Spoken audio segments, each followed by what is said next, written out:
rest is opaque when it's dry, and this will be obvious here in a second.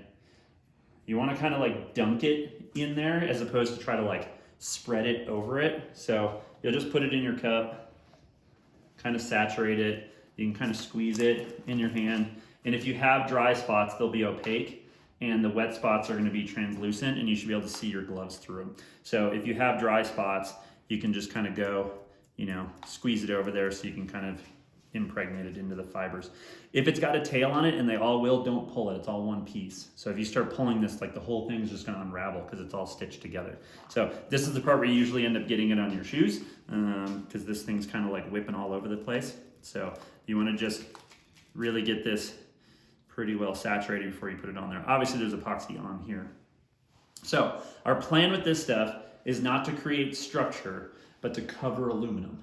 Okay, so we don't want to put a bunch of huge wrinkles in it if we can avoid it, but it is likely to wrinkle. So if you have this tail, you know, you're just gonna keep folding it back in there. But for now, you just want to cover up the aluminum.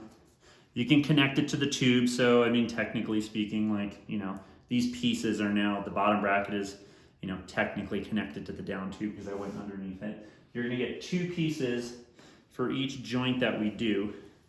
You can use them however you want, I don't care.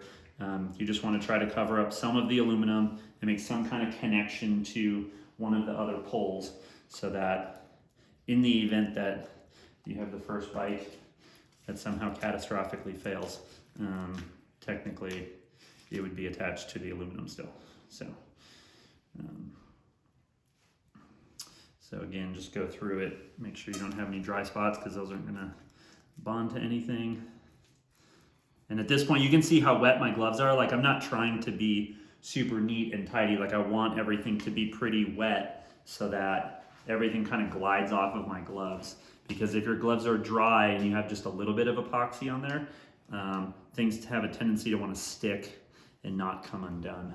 So you can see I'm not being super particular about where I'm going. I'm just trying to cover up some of the aluminum.